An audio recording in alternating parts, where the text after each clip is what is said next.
Thank you so much. So Belinda asked me to give this talk a couple of weeks back. I said yes. My concern was, oh, will I get COVID for the talk? I didn't get COVID. I got allergies, which is worse. So if I'm drinking water all the time. So I'm Buddini Karawdeniya. I'm from ANU. Today, I'm going to talk about how we're using dielectric optical metasurfaces for bio and gas sensing at the ARC Center of Excellence for Transformative Meta-Optical Systems, TMOS. So TMOS is aiming to develop the next generation of miniaturized optical systems for functionalities that's beyond what we see today.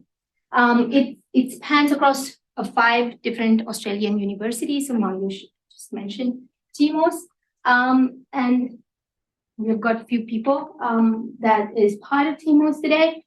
So the idea of TMOS is based on the concept of meta-optics. Meta-optics is pretty much using lots of nanoscale optical elements, could be millions of nanoscale optical elements. And the best analogy that I've come up with for meta-optics is meta-humans.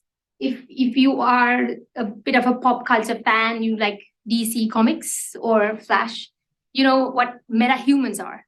So they are pretty much humans that have extraordinary properties beyond normal human beings. Meta-optics has the same idea. It's not just optics, it has capabilities and properties beyond normal optics. What it's trying to do is combine nanotechnology and optics to get these new concepts, create these new concepts, and create these new capabilities. So, I'm going to talk about today, I'm going to talk about metasurfaces, which are basically nanostructures arranged in an array. So the idea is combine nanostructures or nanotechnology and optics. So right now, nanotech is really huge, especially in Bollywood movies. Maybe at some point, optics could be, the focal point. Who knows? But the idea is that we all know in 1959, Richard Feynman, the Nobel Prize-winning scientist, gave this very famous talk. There's plenty of room at the bottom talking about the capabilities of nanotech. So he said, it's quite possible that the entire encyclopedia could be written on the head of a pen. So he offered $1,000 to anyone who shows the potential, prove this potential. 26 years later, a grad student at Stanford wrote a page of The Tale of Two Cities by Charles Dickens on the head of a pin using an electron beam. So he claimed the prize. Fun fact is, the harder part was not writing the page on the pin, harder part was finding it. Because we know the head of the pin was supposed to contain the entire encyclopedia, and he just wrote 1 page of a book. So finding it was the harder part, right? And then after almost 6 decades, after Richard Feynman's talk, there's still plenty of room at the bottom. And TMOS is trying to use this room and create new concepts that could meet the demands of Industry 4.0. So, did you know that term meta-optics was actually coined in Australia? It's because Australian scientists have done quite a lot to pioneer meta-optics. Right now, it's quite hot field in the entire world, creating nanowire laser arrays, single photon devices, nanowire photodetectors, holograms, you name it, Marius just mentioned. It's a really hot field at the moment. So TMOS has, the research work is divided into 3 different themes. First, generate. Second, manipulate the light. Third, detect the light. And of course, I belong to manipulate, so I'm kind of biased towards manipulate. And we have the coordinator of manipulate, the sensors person, Liji Tekaka, right here from RMIT. So if you want to go talk to her later, feel free to. There's a lot of work going on. You'll be happy to hear about.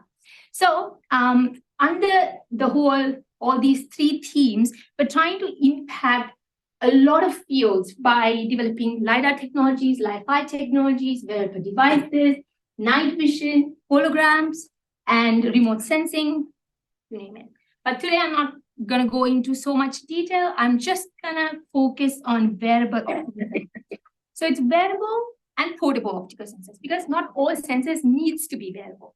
Some just being portable is enough, right? So we are developing these sensors mainly for health diagnostics, but it could also be used for agricultural purposes, like agricultural monitoring or environmental monitoring as well. Main thing about these sensors is that we're trying to develop these sensors with higher sensitivity, selectivity towards what target we're looking at, rapid response rates, regeneration capability so that we can reuse them, and portable, which means we should be able to miniaturize these entire systems, and hopefully also non-invasive. So in order to do this, we have to use very state-of-the-art facilities and capabilities. That's where at ANU, TMOS and ANFR comes in. So we have a range of really awesome capabilities for fabrication, characterization, and also testing of these metasurfaces. Me personally, I always use like electron beam lithography and SEM, you name it. There's several things that I always go on ask, can I use it? Can I use it? So right now, we quite recently, the Research School of Physics at ANU just shifted to this state-of-the-art new building. It's really, really cool. And ANFF is about to move to the same building. They have this last 1,000 new clean rooms, right? And it is in the same floor as TMOS. So it's literally in front of my office. It's really cool. They're going to move in a few months. They have awesome capabilities, including this new EBL system that they're planning. They're getting quite very soon. They might have gotten it. But when I was talking to ANF, they said, could you please show this? So this slide is entirely sponsored by ACT node of ANF. So the idea is this EBL can be used for high density, high resolution, fast patterning, which is important for the sort of sensors that we are fabricating that I will talk about a bit later. Okay, coming back to sensing, I was talking about that. What are the properties that we want to incorporate in our optical sensors? So let me give sort of an overview of how we're trying to achieve this. So for sensitivity, starting with sensitivity, we're trying to get higher sensitive optical metasurfaces.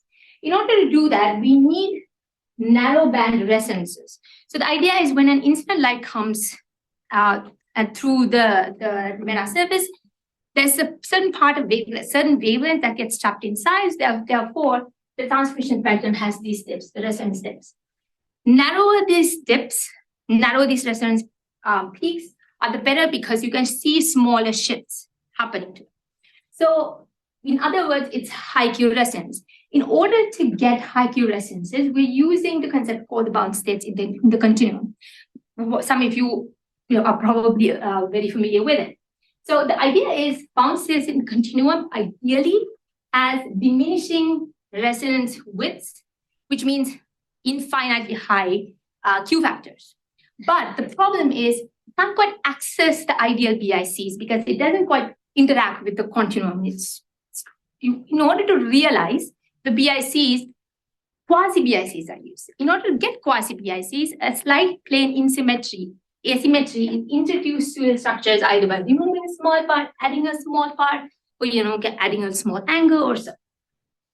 And for us, the most commonly used design for us is actually this elliptic design, like double elliptic design, with the one a bit elongated along the y-axis than the other one. And we fabricate these metasurfaces by pretty standard nanofabrication methods, by using EBL with positive photoresist and using amorphous silicon on copper. And the idea is we are trying to use dielectric materials instead of plasmonic materials. Why? Because there's low intrinsic losses, low heat losses because we are trying to deal with biomolecules here. And also we can sort of engineer the electric field so that it extends much more from the surface. So here, almost 50%, more than 50% of the total electric field lies outside. And you can see it's almost like 100 nanometers, extend at least 100 nanometers from the surface.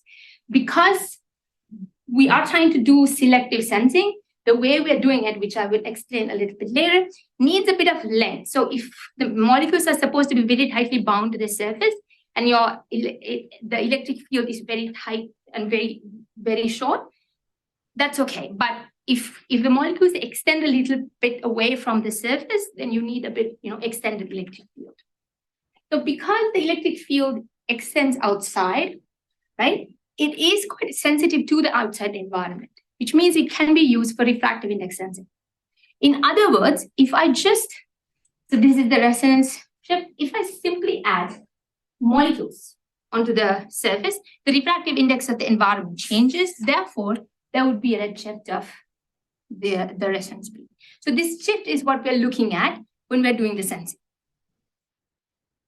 And then when we are trying to do selective sensing, not just sensitive, but also selective sensing, we can't simply add a sample onto the surface because let's say we took a sweat sample or blood sample, it contains hundreds and hundreds and hundreds of different types of molecules. So whatever you add onto the surface changes the refractive index. It doesn't give you selectivity. So how do you attain the selectivity? To do that, we are using surface functionalization. So this is the amorphous silicon metasurfaces right here. So we are adding a particular receptor that is really selective to the target we are looking at. This is like a key, lock and key mechanism. Every target protein has its key, right? Its receptor, which comes and binds to the receptor selectively. So with this idea, I will show how we've used this on a meta-grading device a bit later. But with this device, you can get quite a good selectivity as well. So this is how the way each of these layers changes the shift of the resonance. You can see each of these layers are monolayers, but still there's a shift in each of these cases. The next, we're talking about sensitivity, selectivity, but also practicality in order to get these sensors to portable devices. When we're doing that, especially in transmission-based sensing, intensity fluctuations, wavelength calibration issues of the detector is a problem. And even though the metasurface itself is nano size and really small, the source and the detector are still bulky. So how do you get this into a small portable size device is the question. In order to do this, we're sort of very interested in thinking about phase encoding by size scaling in the Huygens regime. So basically, it's the same height disks, but the size is varying that encodes the phase, but the transmission still stays pretty high. This is one of the work done by one of our PhD students, Rifat Aoni, now Dr. Aoni in RMIT doing a postdoc at the moment. So what we designed this particular meta-grading diffraction sensing device with basically a range of diameters, which gives near unity transmission in that particular range and 0 to 2 pi phase. So idea is when the incident beams comes, it gets diffracted to a diffraction order. So -1 and a bit of light might still go to 0. So we take the intensity ratio of -1 and 0. That is the response. Therefore, it is independent of the intensity fluctuations of the source. And then the difference from normal grading devices is the fact that this sort of combines the resonance phenomena with the diffraction rate. So you can see there's the resonance peak right here. So in this case, it increases the sensitivity of the device. So here, the transmission reaches about maximum of about 40% at the -1 order and about 2.5% at the 0th order. You can see the intensity changing as the refractive index changes. So how did we do the refractive index change? We used different concentrations of glycerol. When the glycerol concentration changes, the refractive index of the environment also changes. So we've tried a range of different refractive indices. You can see how it changes. So we can see changes as response changes for refractive index differences as small as 0.0003, which is pretty cool, I would say. So here's the thing. It's quite a known thing that when you're using a grading, like a diffraction meta grading, larger the diffraction angle, less efficient is the transmission. So in this case, our diffraction angle is about 18.6. That's why LDA, large diffraction angle. So we thought, what if we engineer a smaller one? So we used a larger supercell. By doing so, we engineered 8.2 angle diffraction, so smaller diffraction angle SDA. And with this, we get almost maximum of 70% transmission at the -1 order and about 0.25% at the 0th order, which means the ratio, the sensitivity is going high. So I was explaining the selectivity earlier. So that particular receptors were added to this device to see how it benchmarks the system. With this, we sense the mouse immunoglobulin, and the limit of detection of the system is 770 femtomoles, which is quite good, I'd say. And so this work is already published work. After this one, we wanted to think about, we thought about sensitivity, we thought about selectivity, we thought about how do we make it a more portable, less affected by the sources, and instead of using a detector, you can use the CCD with the metagrading. One other problem with sensing is the non-invasive detection or invasive detection, which means we want non-invasive detection. Now, we know most of the health conditions at the moment needs some sort of, say, blood testing, finger pricking, or maybe urine testing, something. But most of these techniques are invasive. For example, diabetic patients need to do a finger prick test, right? But now somebody might say, oh, Buddini, finger pricking is not that invasive. It's just a prick. That's it. But any parent here would understand the fact that if you have a toddler with a ketoacidosis who needs to check their glucose levels every few hours or every single day, well, that's not going to go so well. Because simply getting Panadol down their throat is hard enough, let alone doing a finger prick, right? So we definitely need ways of non-invasive detection. In order to do that, we are very interested in doing breath sensing, because breath contains a multitude of different biomarkers, including different volatile organic compounds and different respiratory, like virus particles, DNA particles, proteins, and so on. And there's a ton of literature saying that breath contains this particular biomarker, that particular biomarker for different health conditions. In particular, we are very interested in diabetes. So acetone is a diabetic biomarker in breath. So we're very interested in detecting acetone in breath. Now, here's the problem. Gases or volatile organic compounds are really, really small. And unlike biomolecules, which just sits on the surface, it just doesn't sit on the surface. It's just running around. And because they're small, the refractive index change happened on a surface is relatively small compared to a biomolecule like a protein. So how do we do gas sensing? At the moment, detecting ethanol and acetone. So this is not the latest result. We're detecting much lower than this, but the problem is we kind of started this work quite recently, and we don't have the most advanced gas lines, or the capability to dilute it below what we get at the moment, which is about 0.1%. But our sensor seems to be sensitive below that level. So we're working on ethanol, acetone, and a few other ones. We already see that that's selective to certain gases and not selective to certain. For example, toluene, it doesn't respond. And if you are interested in knowing a bit more on how to add textures or surface functionalizations onto the optical devices, we just published this review. If you're interested, that's kind of a nice place to start.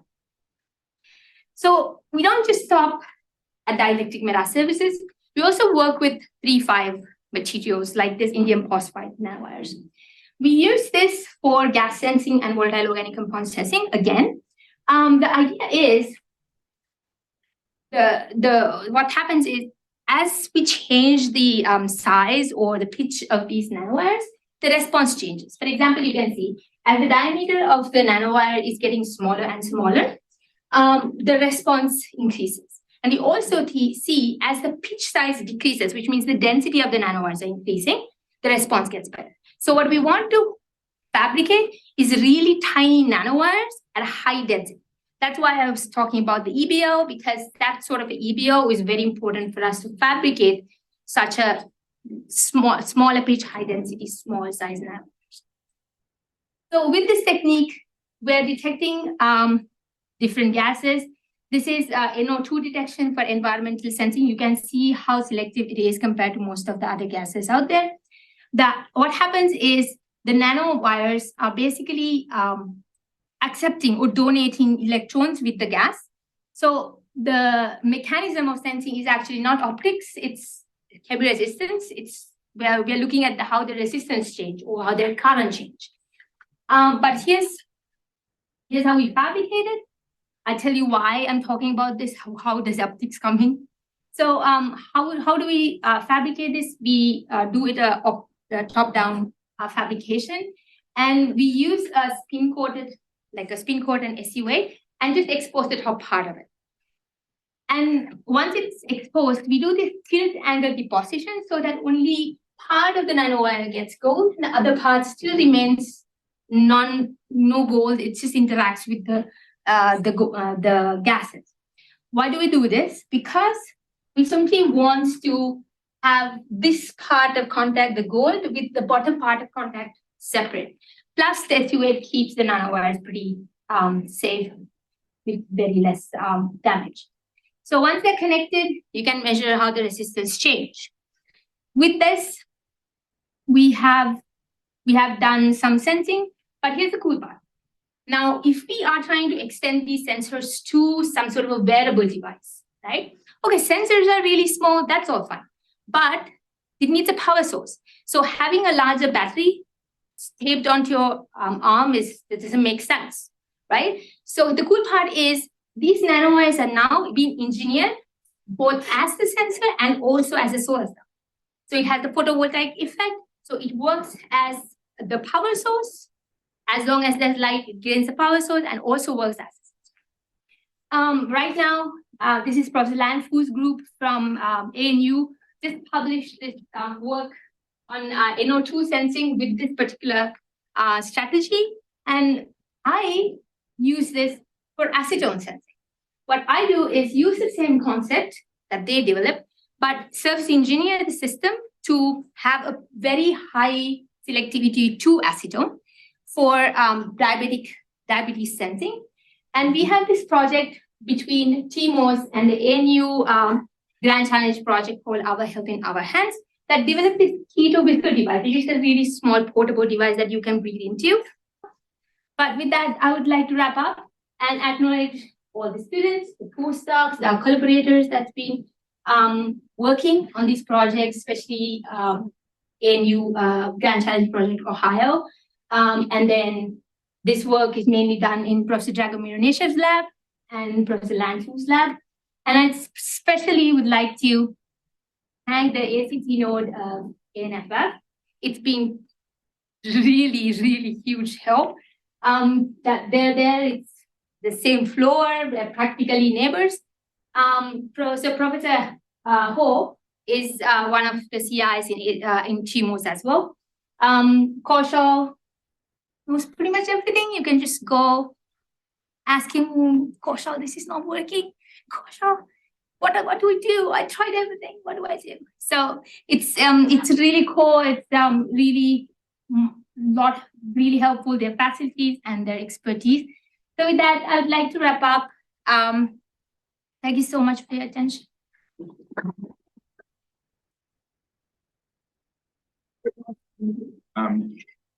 Looks like meta optics have much more potential than metaverse by the looks. But anyway, I'll open the floor for questions.